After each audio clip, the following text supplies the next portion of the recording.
about efficiency of adaptive mesh algorithms.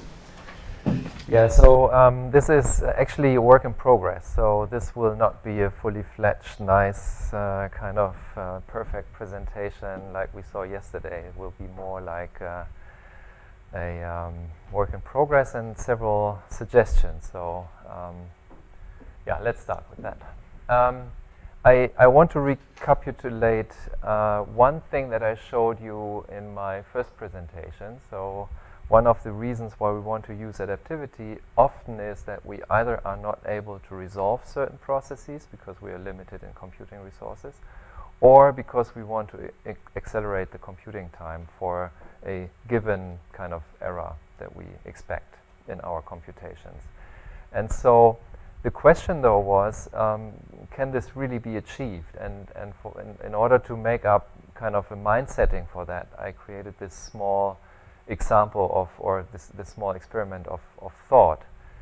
This is a very simplified model of what an adaptive mesh method can achieve, and it assumes certain things. Like, I assume that my adaptive mesh is computed by a tree-based refinement. So each finer level is created by refining the coarser level. So each kind of number of nodes is a duplicate of the previous number of nodes, and each resolution is, say, half the resolution of the previous resolution. Okay, so in that respect, I can have a level. I'm not talking here about Delaunay triangulations with certain things or mesh moving methods. Then I want to impose overheads for the different steps in an adaptive computation. For example, I want to say that the refinement criterion itself needs to be computed, and therefore I have to spend some time for that. Also, I need to take into consideration that my numerics might not be so efficient because I cannot fully exploit the structuredness of the system. And also, I need to invest time for managing the mesh, to, in a way, create new nodes or remove some, or doing these things of management tasks. And I want to measure this overhead in terms of the fraction or the multiple that it takes of one uniform time step. Okay? Then I want to, in a way, characterize the problem and the locality of the problem by the fraction that the refinement area is of the whole domain. So either I have a very localized feature so that the fraction of the refinement area is very small, or I have something fine scale going on everywhere, then the fraction is large. And finally, I want to associate the computational work to the number of unknowns. And the number of unknowns in my case is just the grid cells. Okay, so I start with a coarse grid of, say, one grid cell, and then I refine that recursively until I get to a certain level. And I can count the number of unknowns by the number of the refined elements, and that is associated to a unit workload. All right, so when I do that, and I assume, for example, that my area of refinement is relatively large, so say 3/4 of the total domain needs to be refined. And I also assume that the overheads are relatively large. So for example, I assume that that my refinement criterion to compute the refinement area is still relatively simple, but it needs about 1/2 time step computational time. My numerics is really slow in this case because it's completely relying on unstructured meshes, while when I have to compare that to a structured mesh method, then I am kind of 10 times slower than a uniform time step on a structured mesh. And my mesh management demands also considerable time, so say 3 times the computational time step. So these are just made up numbers, okay? But still, if I increase my resolution to a certain point, then eventually, because only 3/3 of the domain need to be refined, I kind of, even though I have really large overheads, there is some break-even point. And this is 25 levels. That corresponds to 2 to the 25, I don't know, 10 to the something, unknowns, grid cells in this case. All right. So now I can change these parameters. And for example, if I don't change anything in terms of the overheads, I only change the locality of the problem. So now I assume that I have a very kind of localized vortex or something like that, which covers only only 10% of the total domain. And then, of course, the break-even point is reached much faster. And here I also assume that to a certain level I do actually a uniform refinement, even in my adaptive mesh, in order to capture the core scale behavior. And only from there on, here I think it's refinement level 8, I refine locally. Okay? So that means... Pardon? Well, naively, if you refine on top of uniform grid, it must be more expensive. So you're doing something else here. Now, I don't understand quite how you draw these two curves. Well, both of these curves actually start with a grid of just one refinement level, right? So just 2 elements, for example.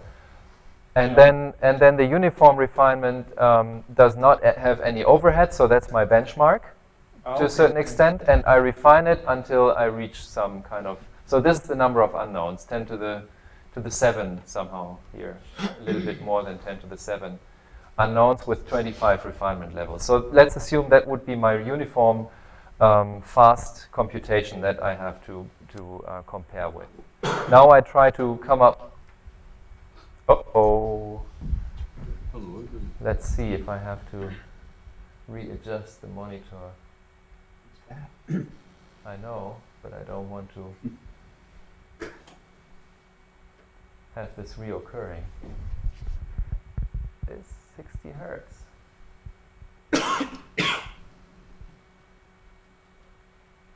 Yeah, should work.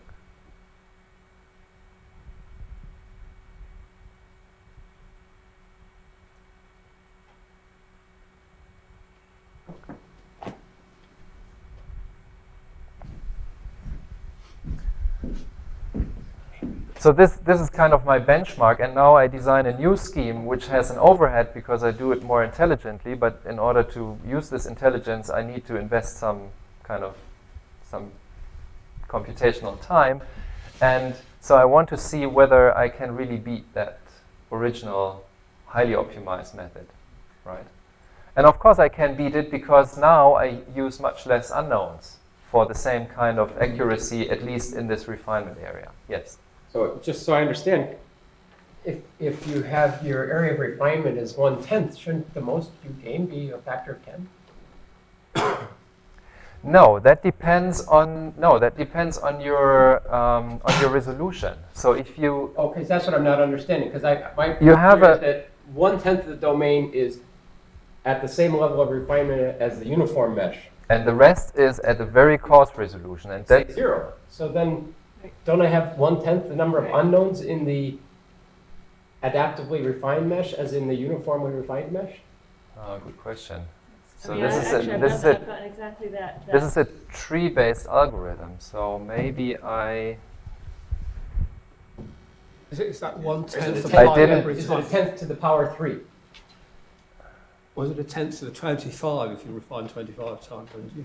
When you No, I refine, think No, you it's just the best refine you- it. the best you If can it's the go area of for- refinement, if area Yeah. is d-dimensional volume, then 1/10, it should be 1/10 is all you get.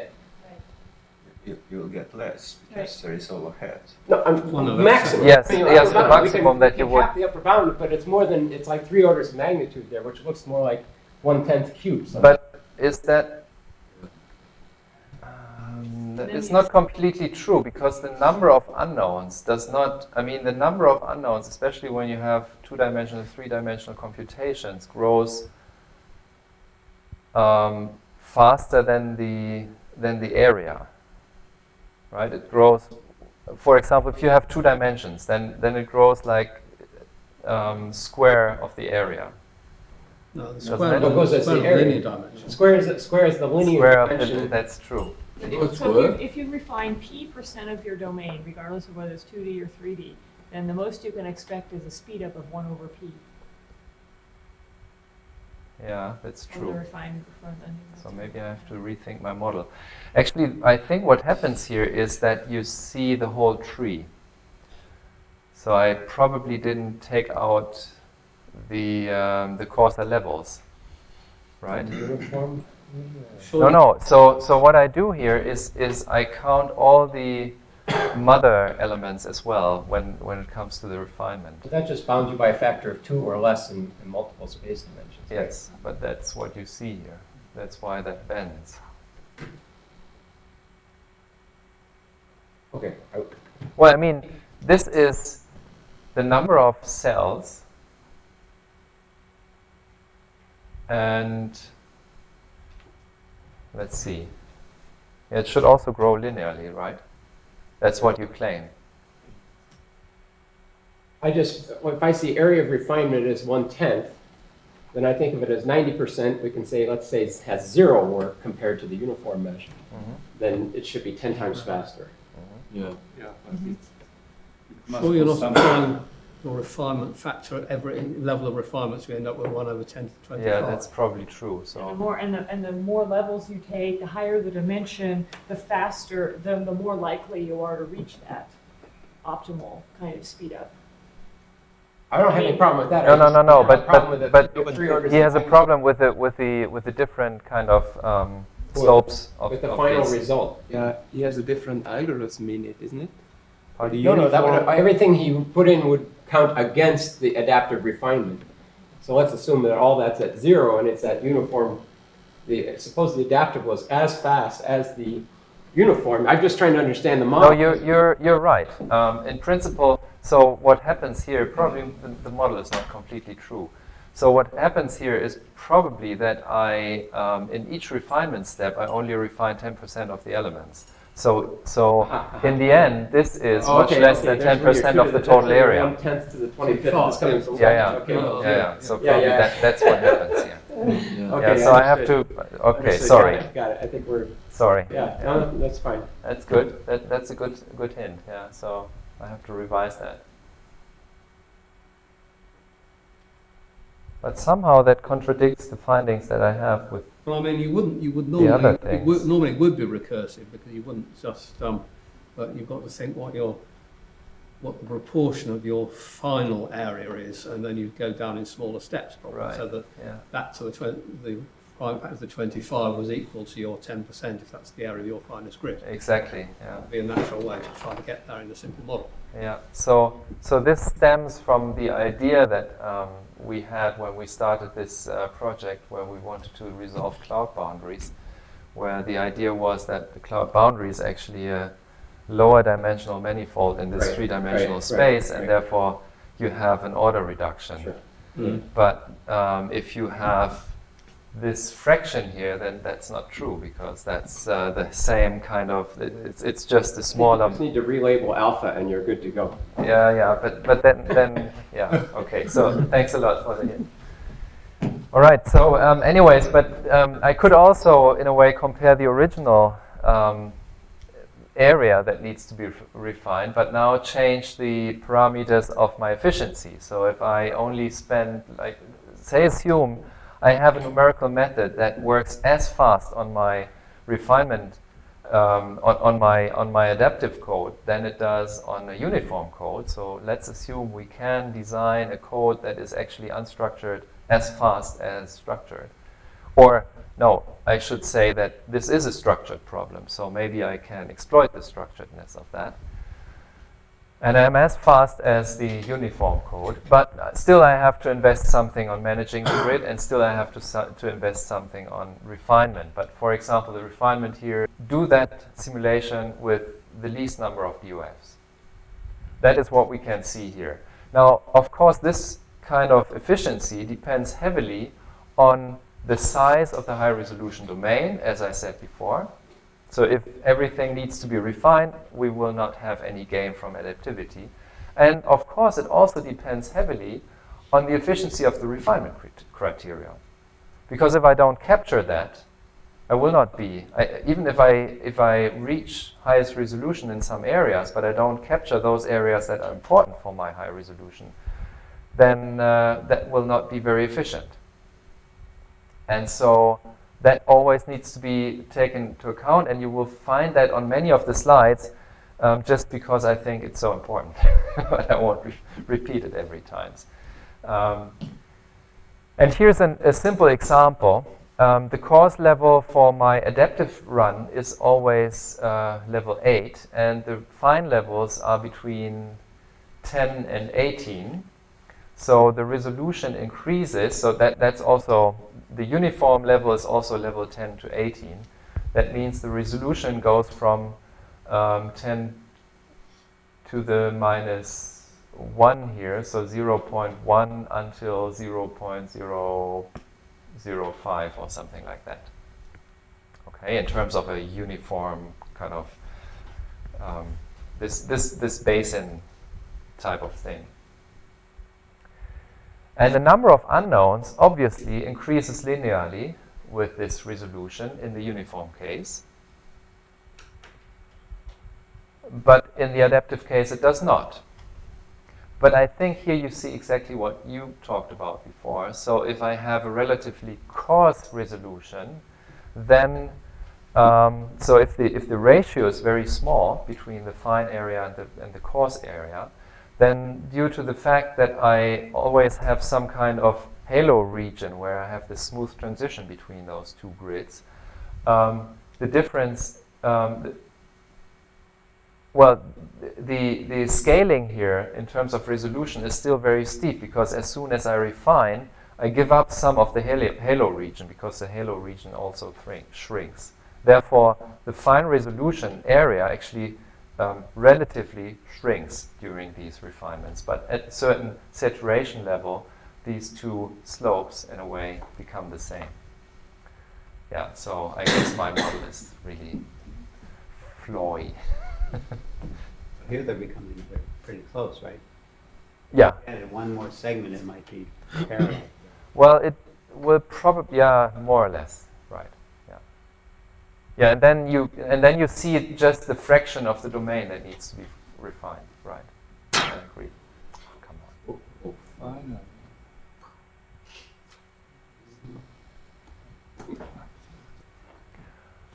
Okay, so this is the number of DOFs for a given resolution. You can also look at the DOFs for a given error, right? So maybe I want to achieve an error of whatever this is.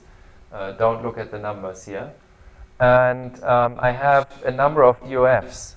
Then, of course, I can see that for the given error with an adaptive mesh, obviously, if the area is not too large that I need to refine, I can have much less DOFs than with a non-adaptive mesh.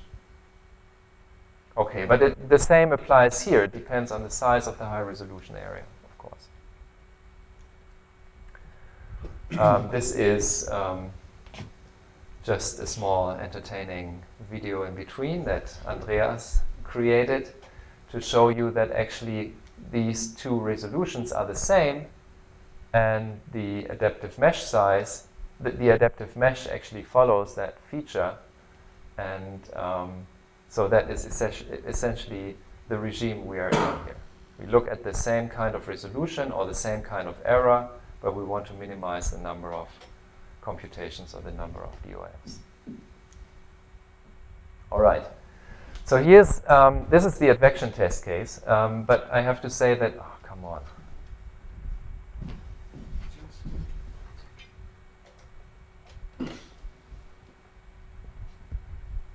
Back again.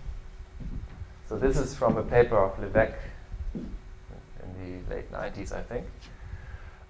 Here I actually only look at this bump because convergence for this thing here is hard to achieve because it is non-smooth, so there's no real convergence behavior there. So I'm looking at this guy here and look at the convergence behavior. And of course I can look at the convergence over the number of DOFs, and obviously this kind of levels out at some point, which I don't know why, and I still have to check that because it shouldn't level out at that point, but so maybe there's still some bug in my code. But what you can see here is actually that if you plot the L2 error over the number of DOFs, then you actually have a higher order, because the number of DOFs actually doesn't increase that much, right? So you gain an order, but again, it depends on the area of refinement, of course. Right? So what you would see here is actually, this is annoying, and I can't actually change it. It's at the. I could try though to use a less high resolution.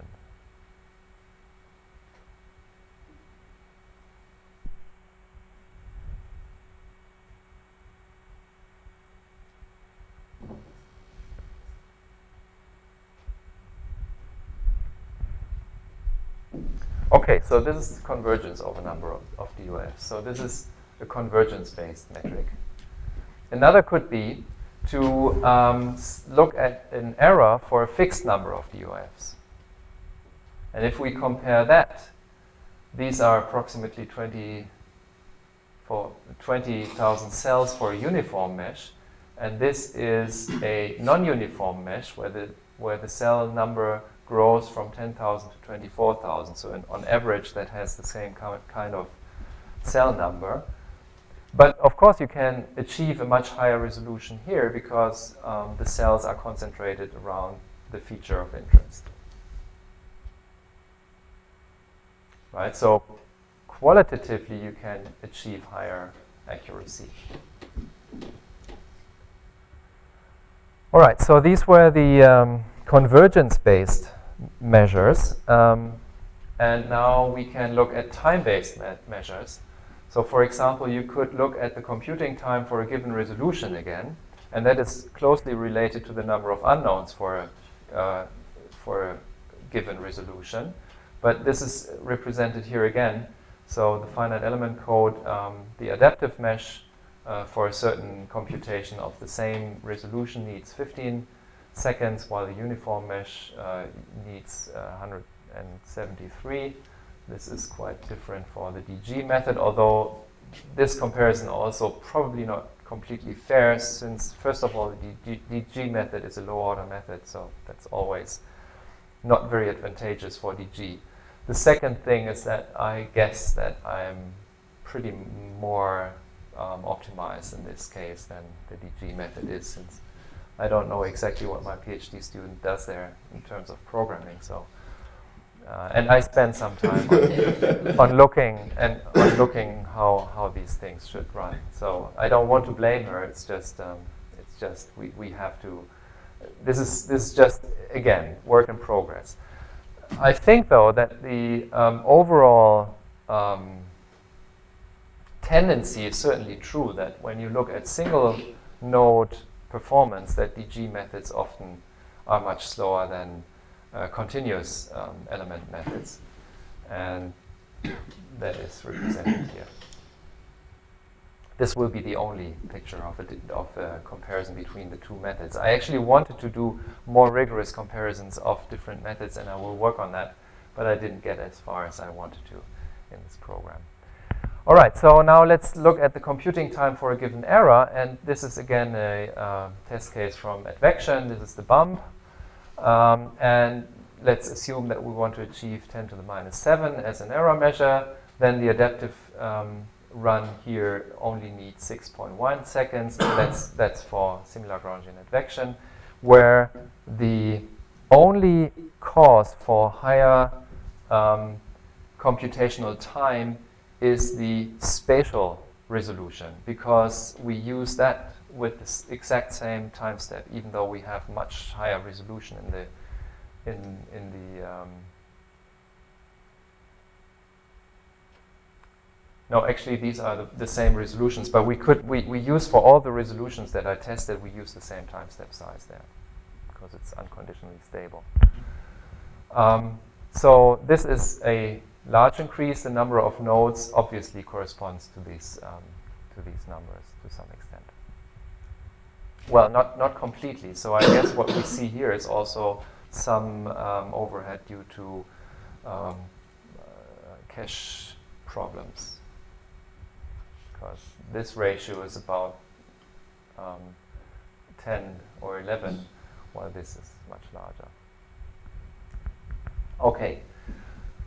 We can look at the error for a given computing time. So we can compute again for 230 seconds, let's say, and then the adaptive code is an order of magnitude, not quite faster. But I have to say that in this case, I compared the Levesque test case,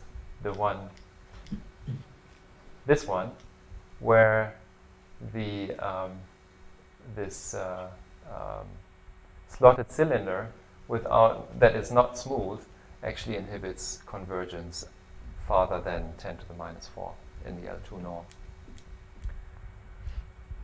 Okay, so again, preliminary work for a publication. This would have I would have to choose the right questions, but again, it's just a tendency. This is interesting because now I would like to come to a metric that is more related to computing time for for each node, and I'm not quite sure what's going on here, because I would have expected that the computing time per node in both schemes should be more or less the same. Oh no, I think I know the error here. So what you see here is the computing time per node. So I divided the total computing time to the number of time steps times the number of DOFs, degrees of freedom, and come up with 10 to the minus 4 seconds for each node. And that should be more or less constant, regardless of the number of DOFs. So the load balance is not an issue here? No, it's not parallel. It's all single node. Okay. All serial So node computation. here is a Per grid node. point. Pardon? Node here means a grid point. Yes. Yeah, so I should talk about DOFs. Yeah. So this is the computing time per DOF. And I would expect that should be more or less constant. It is not in this case, so for smaller numbers of DOFs, I have a higher computation time per node. It could well be that since the total computing time includes some overheads for plotting and for, I don't know, setting up the problem, that I need to rerun these tests again for each I time would argue step. that they are constant. Then it should be You just go over like 2 orders of magnitude on the horizontal axis, and you change by 10. It starts the 20%. sketch basis. So This is only they look constant to me. If you put the 0 on your y-axis, you would see very flat curves. Yeah, that's true. That's And- true. But what's a little funny is that your green curve is under the red curve. That is right. But I know because the you know caching what happens here. I need to actually sum up the DOFs in each refinement. So over time, the number of DOFs increases, and I divided that total time by the number of the largest number of DOFs. So the final time step, basically.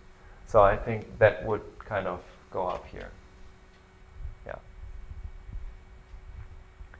But I was pretty surprised that actually this number is relatively constant. I would have expected in my case that it is not, because when we came up with this scheme that Michael Bader also presented here, that has a completely flat time per DOF. And that was quite surprising, because it goes way beyond the cache size and way beyond the memory size even, with a constant number, because this kind of data access is so efficient. And I would have expected that in my case it is not, but still okay. This is interesting because it measures the efficiency of data structures, basically. Because if you have an increase in the computing time per DOF with a number of DOFs, then that means that you have a non-scalable data management issue. which doesn't seem to be the case here, which is easily done when you have adaptive methods, because you always have to carry the tree somehow, you always have to maintain all the neighborhood structures that are much easier to maintain in structured mesh methods. So that doesn't seem to be too bad. Another scaling is that you could scale the resolution of the number of DOFs. And here we see again these two different kind of slopes, at least to a certain extent. Maybe not so important. The related question here is, what is the highest possible resolution that I can achieve with a certain number of DOFs? For example, when I have limited memory. I found actually that the computing time is often not the problem. The real advantage of adaptive methods is often actually the memory savings that you have. So this is related to that. The same can be done with the time, of course. Yeah, I don't want to spoil your time too much. In the uniform case, is that the unstructured code running with the uniform resolution, or is that a direct access? Yeah, that's the unstructured code, right? Yeah. Without, yeah. So again, it's not completely fair. But then, what kind of code should you compare to? Yeah, no, I know. It's really, really difficult. Yeah. No, that's true. So the data access is basically the same. The only thing that differs is the overhead that you need for refinement and for managing and for remapping and things like that. If you had a Cartesian version of the code, you could that would be estimate interesting. that omega Right. factor, right? Yeah, right. Yeah. Not fair But the comparison. 10, you use 10, which is much too large. Yeah, probably. Yes, I agree. I think you can make it much more efficient than that, yes. Yeah. And you can also scale over the error, but yeah, let's leave that. More interesting is again how to measure the overhead. And of course you can do that directly, right? You can kind of time all the routines that are involved in refining the mesh and computing the criterion and so on. And I did that. And that turns out to be very different depending on your method. So if you have a computationally intensive time-stepping method, then of course the overhead in grid refinement is small. I have to say that I do grid refinement in each step. So the error computation takes place in each step, the refinement criterion is computed in each step, and not always is the grid refined. That depends very much on how much has to be done. So if the feature doesn't move very much, then the grid stays. But at least the refinement criterion is computed in each step. And potentially you can refine in each step. So over the whole computation time here for the shallow water code in finite elements, which was a simulation of 1,000 seconds roughly, each time step took roughly 4.5 seconds. And the time for adaptation was 0.12 seconds. So that was on the level of the resolution of the timer I used here. Per time step, or In each time step, right. every time step you took 0.12 seconds to Right. do. So that was 3% of the computation time of one time step. Okay? So that is very reasonable. But of course the computation was intense. So while in the adaptive semi-Lagrangian method, computation actually, it is very easy to interpolate. It doesn't take much time. And the main time here is in managing the grid. Because in this case, also because we have long time steps, the grid changes considerably. And there's a lot to be done in order to remap and in order to refine and coarsen and so on. So usually in this simulation, it took 200 seconds in total. But that was only, I think, so each time step here was 15 seconds. So it's just roughly 20, 30 time steps that I did here.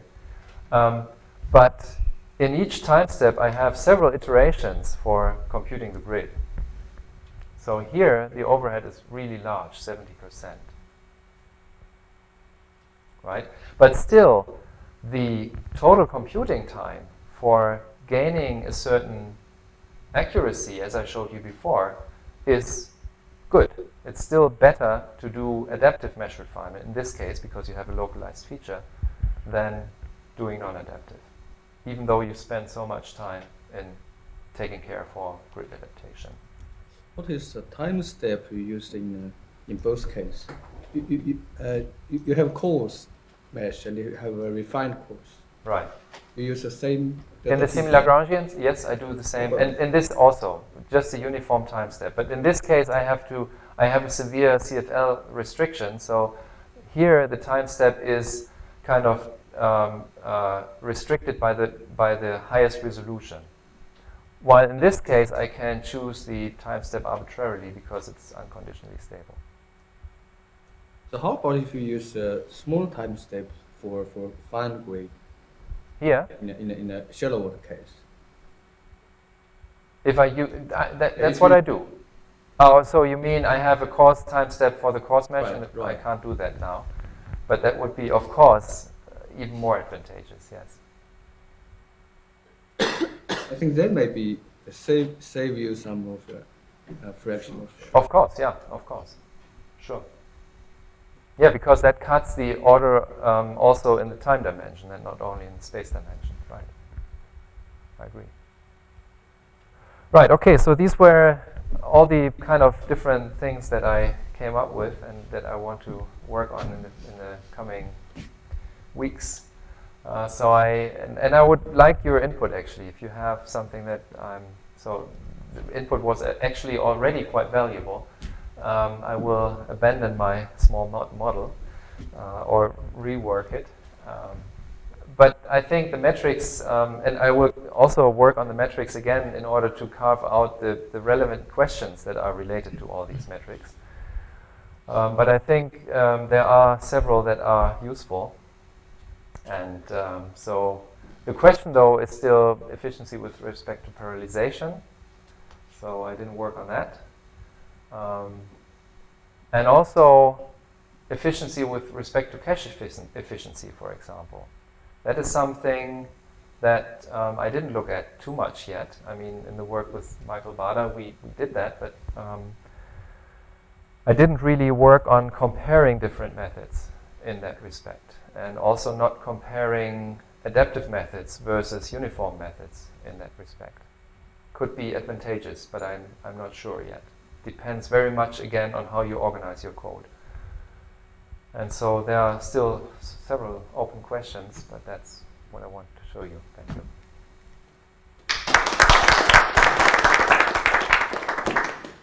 Other questions? Could you briefly comment on the adaptation indicator used in, for example, one of the test cases? Yeah, this is just simple. It's no real. The indicator in this wave propagation test case just looks at the deviation from mean sea surface level, and it's an absolute value, and nothing sophisticated here. No? Yeah, I guess very early on you said something about how you were going to factor in the time it would take to compute the refinement criteria. And I guess I'm kind of wondering if that couldn't just be folded into whatever computational effort per node that you have. Is there any reason to think that it scales any differently than the amount of work you're doing, say, to update the solution or to, you still have to visit each node and you still have to sort of say something about each node, but beyond that, unless there's sort of overhead, I guess, in regenerating your grid, but as far as just the refinement criteria goes. Probably true, yes. It's probably just a multiple or a fraction of the time per node that you need. It's true. Yeah.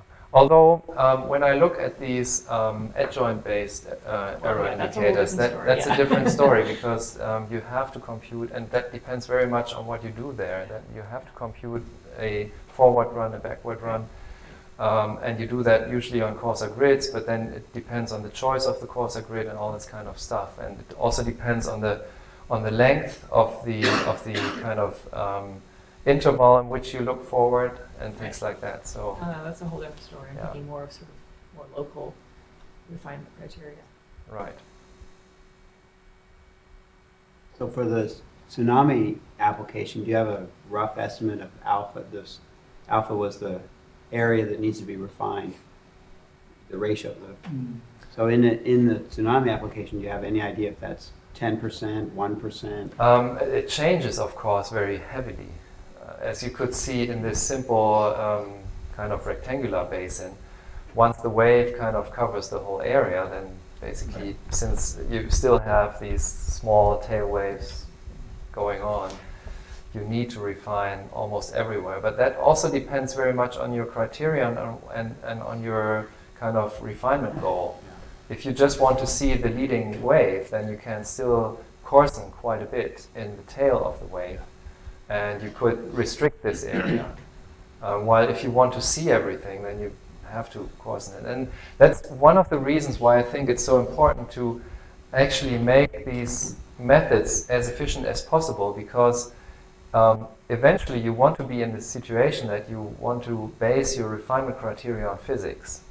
And you don't want to, and it's, so the nice thing about adaptive methods is that you actually can let the adaptive method decide where you need the resolution, right? During the runtime. You don't have to invest any brain anymore to, in a way, a priori come up with a reasonable mesh. And that's the beauty of these methods, but it only works if the numerical method that, in a way, works with this mesh is as efficient in the uniform case as it would be in the non-uniform case. So that's I think the ultimate goal. And in your case, I mean, that is the case, right? I mean, maybe one of your slides, I'm sure, said this, but if you had the same number of degrees of freedom. Yes, but I don't compare it really rigorously, because I needed to compare that. I mean, if I show you finite difference uniform rectangular mesh computations of the same thing, it flies still. Right? So that's the challenge. Not to compare it with my triangular grid kind of uniform mesh. That's the problem. Right, but that's my point. That was my question, though. If you had, you don't care so much how for the method that you showed, if you have 1,000, I don't know, some number of degrees of freedom, it doesn't matter how they're distributed, whether some are coarse and some are fine, or whether they're all at the same level. That is true. The same number of elements would would cost essentially the same. That is yeah. In this case, it's true. Yes. If I stay in my framework, it's true. You don't lose anything by adding levels. No, that's as long as if for a fixed number of degrees of freedom. Right. That was this scaling metrics where you can see whether your method scales or kind of flattens out. It seems like you have enough information to maybe compute an upper bound on what the gain would be if you used a different time step on different parts of the mesh. Mm-hmm. At least an upper bound, assuming there's no overhead, but of course there's going to be, because you're going to have to, your solver's now going to have to know about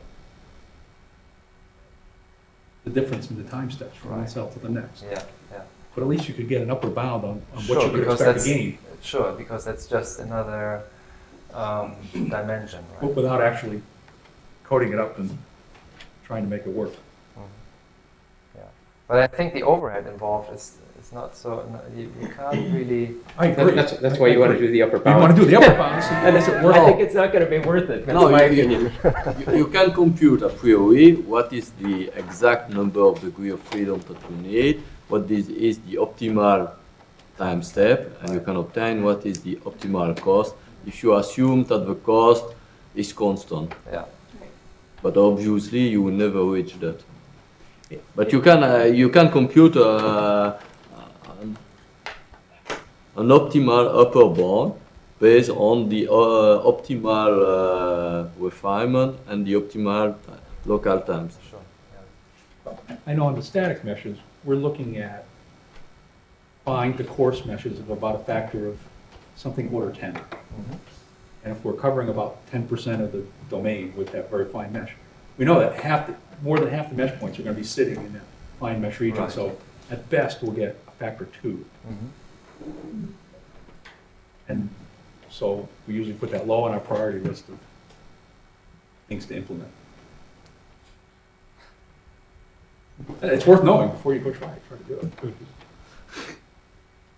I think you're still at this one over fraction of domain, but it's just a question of, do you get there faster? You know, and because the sort of the extent to which you can reach that optimal 1 over fraction is going to be governed by how you're sort of, how quickly are you refining? Do you go by factors of 2, factors of 4, factors of 8? So he could instrument his code to say, okay, at every step, what are my cells, and could come out with that number at the end. If I had taken a time step proportional to my mesh size, what would I gain? You could tell that in an actual real problem. Yeah. Interesting to know. I've done that calculation. I have it. could I guess. don't have the slide here, but I've done it. I can show you. Have you experimented with HP yet between these cases? No, not yet.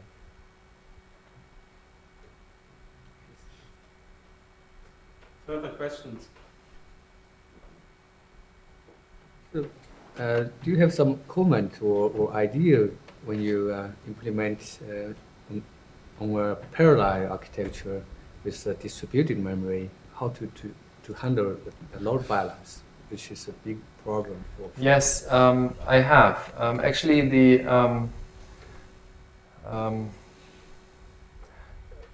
so the grid refinement strategy that we employ is a tree-based refinement strategy, and that induces when you traverse the tree in a depth-first traversal, that induces a Sierpinski space-filling curve ordering of the elements, and that can be then used to load balance and distribute your code, which I think 10 years ago or so we showed that it is advantageous in a certain sense because it doesn't cost us anything. So computing the domains, it comes for free in our case. And the space filling curve ordering has the advantage that it stays local, so it maintains spatial locality in your data locality. So you always come up with connected domains. The interfaces between two domains are not as good as in, for example, what's that called? Bisection-based methods or spectral bisection-based methods like MEDIS or so. But it stays within a limited bound. So even the size of the surface of each domain doesn't grow badly. It's just a constant larger than the optimal. And the constant is not too large. There was a problem with 3D, right? Yes, there's a problem with 3D because in 3D this curve is not connected. So or the connections are over nodes and not over faces, and that gives us headaches. It still can be used to kind of come up with domains. It can still be used to come up with an improved efficiency in terms of data locality, but we cannot use the sophisticated method that Michael Bader is employing for accessing data. And I mean, suppose you have not just one macro cell, but several. How would you connect these? Well, you can easily connect these by a curve running through all of them. And if you don't, then you have a jump somewhere, but it's just 1 or 2, so it's very limited. Are there further questions? Seems not to be the case, so let's thank Jörn again. Thank you.